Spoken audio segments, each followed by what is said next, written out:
Alam ko familiar ka sa sakit na PCOS, pero kung iniisip mong tungkol lang to sa irregular na menstruation, pagkakaroon ng tigyawat, o kaya pagtaas ng timbang, diyan ka nagkakamali. Once again, I'm Doc Alvin. I'm a board-certified specialist, and for today, ang pag-uusapan natin ay yung mga subtle o yung mga hindi halatang senyales na posibleng meron ka ng PCOS. Also, pag-uusapan natin kung ano nga ba ang PCOS, paano ito nangyayari, ano yung mga early na warning signs, kailan ka dapat magpatingin sa doktor, at ano yung mga practical tips para makaiwas tayo dito. So, ang salita pong PCOS nanggaling po yan sa Polycystic Ovarian Syndrome. So, sa word na polycystic, ang ibig sabihin po niyan, yung poly, marami. Yung cystic, actually, hindi po yan cyst. Mga follicles po yan sa ating ovaries. So, pag na-ultrasound tayo and meron tayong PCOS, usually nakikita ng mga doktor na marami kang mga maliliit na follicles sa iyong ovaries. Normal naman po magkaroon ng follicles sa loob ng ovaries kasi dito po nanggagaling yung itlog ng babae. Pero pag sobrang dami ng mga follicles mo, tapos maliliit siya, kumbaga hindi siya mature, isa po yung senyales na posibleng meron kang PCOS. Kadalasan sa may PCOS ang nararamdaman nila, yun nga, hirap sila magbawas ng timbang kahit todo diet or exercise. Yung iba nakakaramdam ng fatigue or laging walang energy.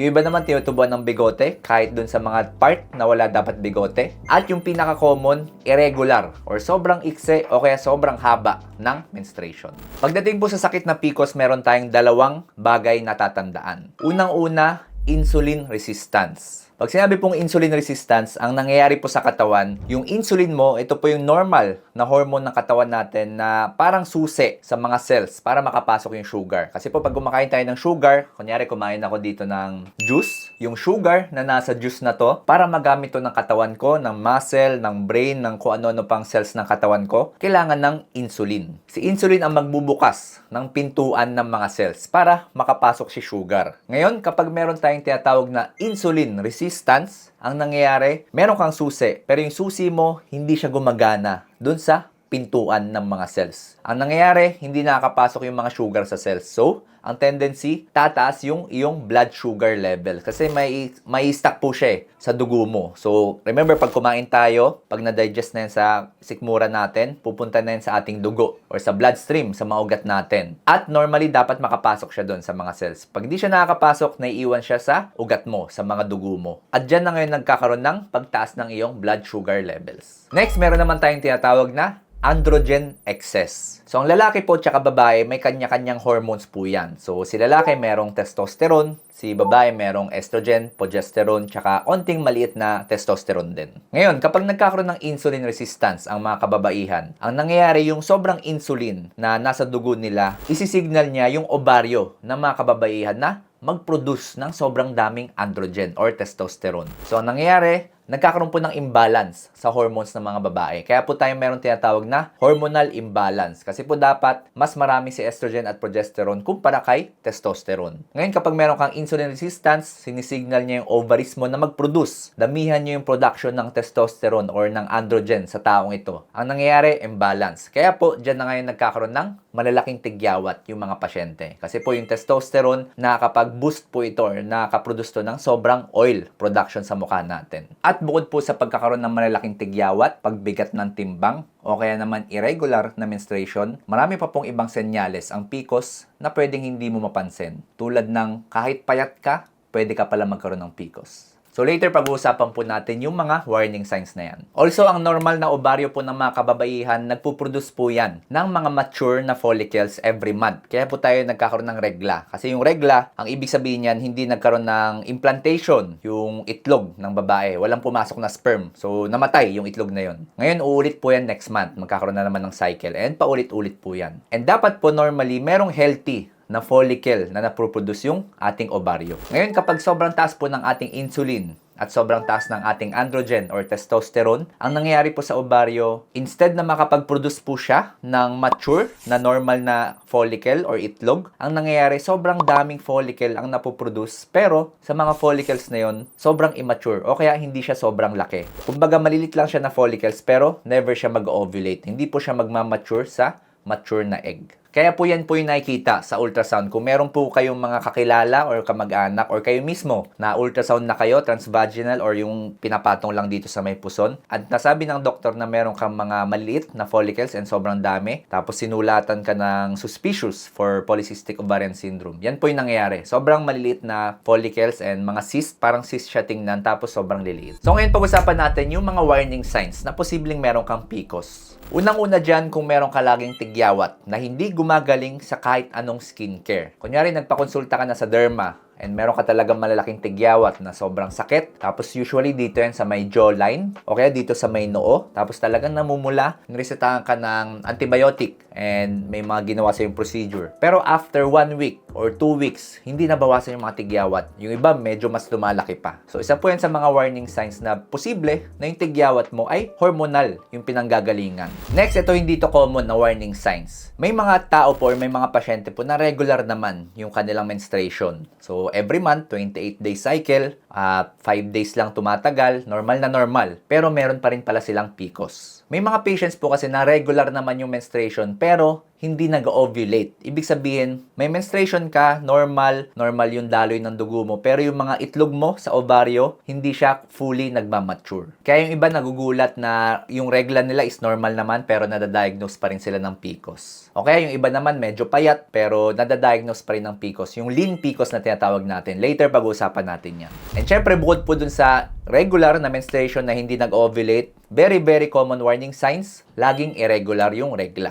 Usually, parang 2 days lang tumatagal. Yung iba, parang 7 days, 10 days tumatagal yung regla. O kaya naman, nag-i-skip sila ng buwan na wala silang regla. Next, ito naman yung mga hirap magbawas ng timbang kahit todo diet, todo exercise. Babalik po tayo dito sa tinatawag na insulin resistance. Ang nangyayari po kasi, kapag kasi hindi gumagana si insulin, kasi nadedetect ng katawan natin na, uy, kumain na siya, pero bakit hindi pa pumapasok yung sugar sa mga cells? So yung response ng katawan mo, magpuproduce na naman siya ng panibagong batch or tataas yung insulin na naman sa katawan mo. Kasi parang gusto niya i-regulate, gusto niya papasukin yung sugar sa mga cells, kaso hindi gumagana yung susi. So kumbaga sobrang tambak yung susi mo sa katawan, pero lahat sila hindi gumagana. At kapag sobrang taas ng insulin natin, ang tendency, ang bilis natin mag-form ng mga fat. Usually, na-form yung fat dito sa may gitna po.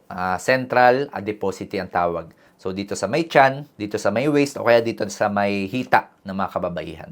Remember, ang insulin po kasi, ang primary function din yan is fat storage. Hindi naman masama yung insulin kasi kailangan natin yan para makapag-store tayo ng fat sa katawan. Para may backup tayong energy everyday. Kasi gusto natin makapag-survive, di ba? Kunyari, nagkaroon ng famine, nagkaroon ng taggutom, gusto natin meron tayong backup energy. Ngayon, kapag sobrang taas naman kasi ng insulin sa katawan, nagkakaroon ka ng sobra-sobrang pagdami ng taba sa bilbil. Also, another factor na nakakapag-contribute kaya hirap sila mag-diet or hirap sila magbawas ng timbang, since hindi po pumapasok yung sugar sa loob ng cells, tumatambay lang siya sa dugo mo, sa bloodstream mo, ang nangyayari, pakiramdam ng katawan mo, hindi ka pa kumakain. So, kanyari ako, uminom ako ng juice, nasa dugo ko na yung juice after ma-digest, pero hindi siya pumapasok sa muscles ko, sa brain ko. So, ang tendency na de-detect ng katawan ko, ay, parang hindi pa to kumakain na. So, ang resulta, tataas ngayon yung cravings ko, or magugutom ako ng sobra-sobra. Kaya po sa may mga PCOS, medyo mas hirap din sila mag-control ng cravings nila. Usually, gusto nila medyo matatamis, medyo carby, or carbohydrates na pagkain, and yung mga medyo matatabang pagkain. Next warning sign, ito maraming merong misconception dito. Ito yung mga umiitim, yung batok at kilikili. Karamihan, most common misconception, tinitingnan natin sila as madumi or kulang sa hygiene. Pero hindi po natin alam, senyales din po ito ng insulin resistance. Ang tawag po dito is acanthosis nigricans. Ang nangyayari dyan, kumakapal po yung balat sa batok at saka sa kilikili o kaya sa mga singit-singit. Resulta po yan ng insulin resistance nyo. Kasi kapag sobrang taas pa rin ng insulin sa katawan natin, ang nangyayari, kumakapal yung balat. Parang hyperproduction yung ating skin cells. And kapag hyperproducing yung ating skin, of course, kakapal yan. Magkakaroon ng darkening kasi dumadami din yung melanin. At yung iba nagkakaroon ng parang maliliit na kuntil-kuntil or parang mga maliliit na warts. Next, ito hindi rin to common na warning sign. Kung meron po kayong mga kakilala na kumbaga kinakausap nyo, tapos maya-maya hindi na sumasagot o kaya kakaiba yung mga sagot, parang ang layo-layo ng sagot doon sa topic na pinag-uusapan nyo, posible pong tinatawag yan na brain fog. Kapag sinabi pong brain fog, hindi makapag-focus, hindi makausap ng maayos, o kaya parang hindi nila ma-recall yung mga tamang salita na dapat sinasabi nila. Kunyari, may kaibigan kayo, tapos best friend mo may best friend ka, tapos bigla mo nakalimutan yung paborito niyang color, or nakalimutan mo yung yung pangalan niya. Yan, mga senyalis po yan ng brain fog. Nangyayari din po yan dahil unstable yung ating blood sugar. Dahil nga hindi makapasok si sugar sa cells, minsan sobrang taas, minsan sobrang baba. Also, may kinalaman din to sa ating brain function. Yung iba nakakaramdam ng bagsak na bagsak yung kanilang mood. Ang hormones po kasi ng mga kababaihan, which is yung estrogen, progesterone, tsaka androgen, dapat po laging balance yan. Kapag nagkakaroon ng sobrang pagtaas nung isa, pwede pong bumagsak yung mood. So, pwede itong mangyari. Kunyari, wala namang dahilan para maging malungkot pero nalulungkot ka. O kaya naman, hindi ka naman pagod, parang kakagising mo lang sa umaga, Sunday morning, kakapahinga mo lang, pero bagsak na bagsak yung energy mo. Parang wala kang ganang bumangon, tinatamad ka. Next na warning sign na banggit natin kanina, yung tinatawag na lean PCOS, or pasyenteng may PCOS pero hindi siya mataba. Healthy looking siya. Alam niyo po ba na 20 to 30% po ng mga pasyenteng may PCOS ay tinatawag na lean, or hindi sila ganun kataba. Nangyayari po to dahil sa genetic predisposition. So, yung genetic makeup nila, ganun po talaga. Hindi agad nagtatambak ng taba sa katawan. Pero pag tiningnan po yung cell level, yung cellular level, sobrang taas pa rin ng insulin nila. At ang tendency, yung insulin na mataas, sinisignal niya si ovaries na mag-produce pa rin ng sobrang androgen and testosterone. So, ganun pa rin. Nagkakaroon pa rin sila ng acne, tinutubuan pa rin ng mga bigote, at nagkakaroon pa rin ng irregular menstruation. Actually, mas mahirap pong mahuli or mas mahirap matreat yung mga lean PCOS kasi by physical exam, by clinical picture ng pasyente, wala siya ng mga masyadong features, pero hindi natin napapansin sobrang taas na pala ng insulin at hindi na pala balance yung hormones nila. Also, hindi po lahat ng may PCOS automatic hindi na manganganak. Kasi po maraming may mga PCOS pero nagkakaroon pa rin ng anak.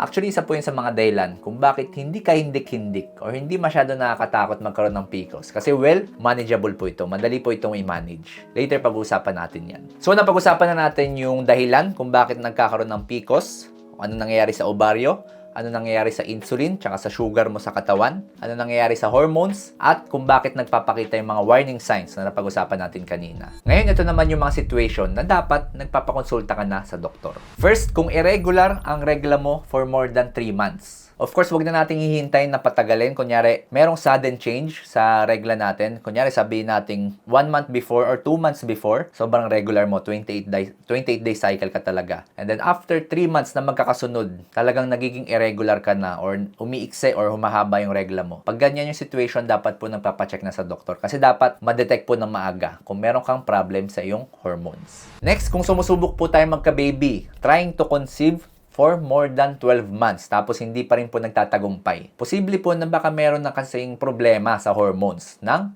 kababaihan or ni Mrs. Of course, para maging ready si mami sa pagbuhay kay baby sa tiyan niya, sa sinapupunan, dapat po normal and regular yung ating hormone sa katawan. Next, biglang lumaki yung timbang mo. Sabihin natin after 1 month or 2 months na wala ka namang binabago sa diet mo, same pa rin naman yung amount ng kinakain mo, tapos hindi ka naman naging tamad, lagi ka naman nag-exercise, pero within a month or 2 months, parang maraming naka-notice na nag-gain ka na ng weight. Posible po na baka meron ka ng hormonal imbalance or insulin resistance. Next, sobrang sakit ng iyong regla or ng dysmenorrhea mo. Sabihin natin before, mga 2 years, 3 years ago, yung regla mo, yung menstruation mo, okay lang, tamang kirot lang, tamang ano lang dito, kinakaya naman. Pero sabihin natin 3 months ago, biglang hindi mo na kinakaya, sobrang sakit na, tapos kailangan mo na talaga mag-take lagi ng pain reliever para makapagtrabaho ka. Posible po na dapat po nagpapacheck ka na sa doktor pag may ganyan ka. Also, kung medyo bumaba yung iyong self-esteem, lagi kang stressed or meron ka ng anxiety, hindi ka makatulog ng maayos, laging bagsak yung energy, posible po na baka meron ka ng PCOS. Mas maganda, nagpapatingin ka na sa doktor. So, tapos na natin pag-usapan yung mga nakakatakot na part. So, right now, pag-usapan naman natin kung bakit,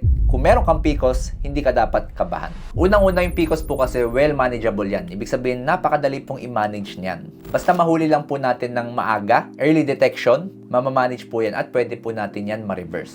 Also, yung PCOS, hindi po yan life-threatening. Ibig sabihin, hindi po yan nakakamatay. Although, chronic condition to and pwedeng marami kang mga sintomas na maramdaman, pero still, well manageable. Dapat po targetin lang natin lagi yung tinatawag na insulin resistance. Ito po talaga yung number 1 na may kasalanan, si insulin resistance. Next reason bakit hindi ka dapat kabahan, dahil karamihan po ng management dito, hindi kailangan agad ng gamutan.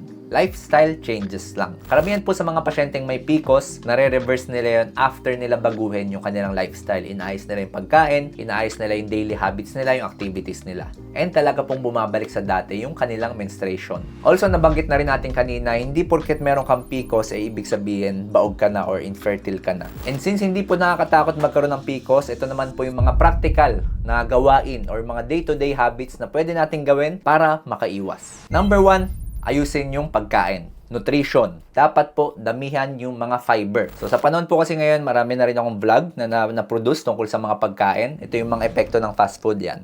Panoorin nyo po dyan. Dahil sa sobrang bilis ng panahon, kadalasan po yung mga fast food, wala na masyadong fiber yan. Kasi po, pinoproseso na yan. And pag na-process po yan, natatanggal po yung fiber. Eh, ang fiber, very, very important po yan para sa ating sikmura. At para balanse yung ating sugar sa katawan. Also, ang fiber nakaka-improve po yan ng insulin sensitivity. Kunyari, si insulin na hindi gumagana, yung susi hindi gumagana, pag dinamihan nyo po yung fiber nyo, makakatulong po na gumana ulit si insulin sa katawan nyo. Ang fiber po nakukuha natin yan sa mga gulay. So, damihan natin yung green leafy vegetables, kahit anong gulay actually, kung ano yung gulay na paborito nyo na makakain nyo ng long term and consistent. Kung hindi ka nag-aampalaya, okay lang, di naman kailangan mag-ampalaya. Kung hindi ka nag-okra, okay lang. Kung ano yung mga paborito mo, sabi natin spinach, kalabasa, mga broccoli. Kung ganyan yung paborito mo, okay lang. Basta lagi ka dapat merong gulay. Also, prioritize natin yung mga pagkain na mababa ang glycemic index. Pag sinabi pong glycemic index, ito po yung kung gaano kabilis natutunaw yung mga carbohydrates. Again, yung carbohydrates po, napakarami niyan. Meron tayong mga simple, ito yung mga sugary na,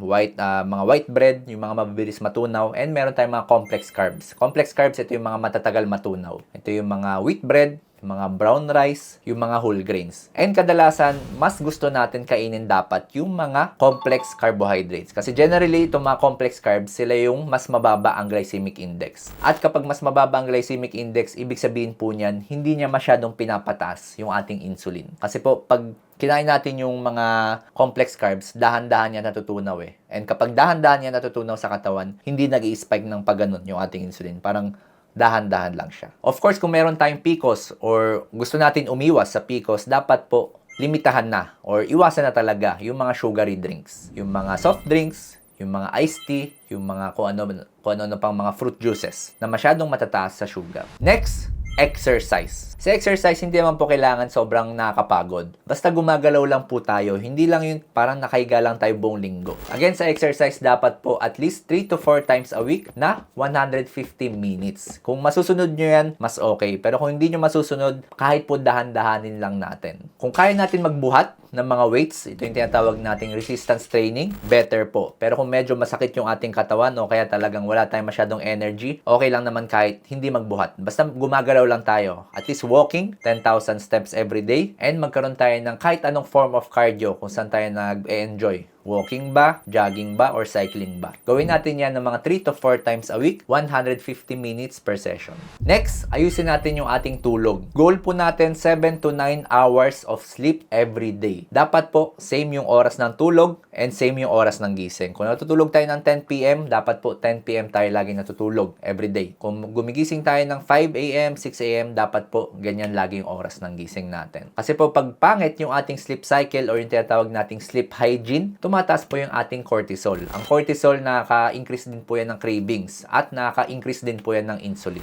Ito po sa mga overweight, kapag kinumpute nyo po yung inyong BMI tapos lumabas talaga is overweight, according to studies, kapag nakapag-lose po tayo ng at least 10% and diagnose po tayo ng PCOS, after losing 10% ng ating original na timbang, ang ganda po ng feedback ng ating hormones. Gaganda po and mababalanse po siya. Pero reminders lang po sa mga gusto mag-diet, sa mga gusto magbawas ng timbang, iwasan po natin yung crash diet. Ito yung kadalasan na parang pinapanish natin yung ating sarili or pinaparosa natin sarili natin na okay, for this week, gusto ko na pumayat. Hindi na ako kakain ng breakfast. Sobrang onti na lang kakainin ko everyday. Talagang paparosa ko yung sarili ko, ayoko na kumain. Hindi po yan effective and hindi po yan sustainable. Hindi nyo po yan magagawa ng long term. And pwede po yan magkaroon ng tinatawag na rebound. Pwede po bumalik sa dating timbang, yung inyong katawan, or worst case, mas mabigat pa. Next, kanina po nabanggit natin na hindi naman kailangan agad ng gamutan. Kaya po tayong mga merong lifestyle changes and mga lifestyle modification. Ngayon, itong next practical tip na ituturo ko sa inyo, tungkol naman po ito sa mga supplements. Very important lang po na makipag-usap sa doctors muna kung papayag ba sila. Although napakarami na po kasing studies ang nagsasabi na nakakatulong po itong supplement na to. Again, paghahanap po kayo ng supplement for PCOS, dapat po yung merong myo-inositol, D-chiro-inositol. And dapat po ang ratio niyan is 40:1. Hindi po kasi lahat ng supplements ganyan. And yung ratio na 40:1, yan po yung mas tinatanggap or mas nagfa-function sa katawan ng tao. Ito pong myo-inositol, D-chiro-inositol, napakahirap banggitin, mahabang word siya. Pero ang pinakaginagawa niyan sa katawan natin, binabalance niya yung hormones. At nakakatulong din yan sa tinatawag nating insulin sensitivity. Kaya po nung fino-formulate namin si Healthmate Harmony, sama ko po ng mga ibang doctors, sinigurado po namin na 40:1 yung myo-inositol, D-chiro-inositol ng nasa Healthmate Harmony. Kasi po ito po yung gumagana talaga sa katawan natin. So, ganito po yung itsura ng capsules niya. So, may logo po ng Healthmate. Tapos, ito po yung itsura ng bottles. Malilit lang po siya. Also, meron din po itong folate na nakakatulong po sa mga gusto magbuntis. And meron din po itong CoQ10 na mabisa pong antioxidant and galing pong Japan yung mga ingredients nito. Kung gusto nyo po i-try si Healthmate Harmony, kung meron po kayong mga kakilala na merong PCOS, gusto nyo na sila bilhan, ilalagay ko po yung link ng pwede nyo pagbilhan sa description box ng video nito tsaka sa comment section.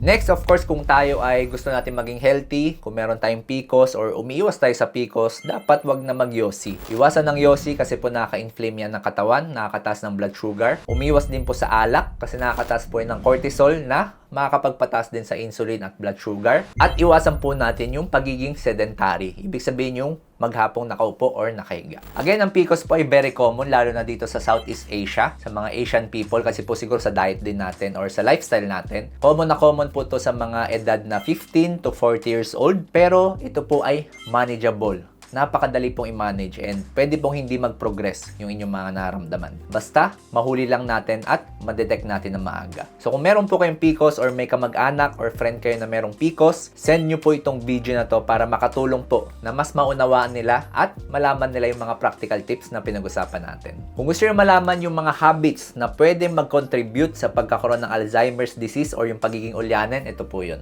Once again, I'm Doc Alvin, signing out.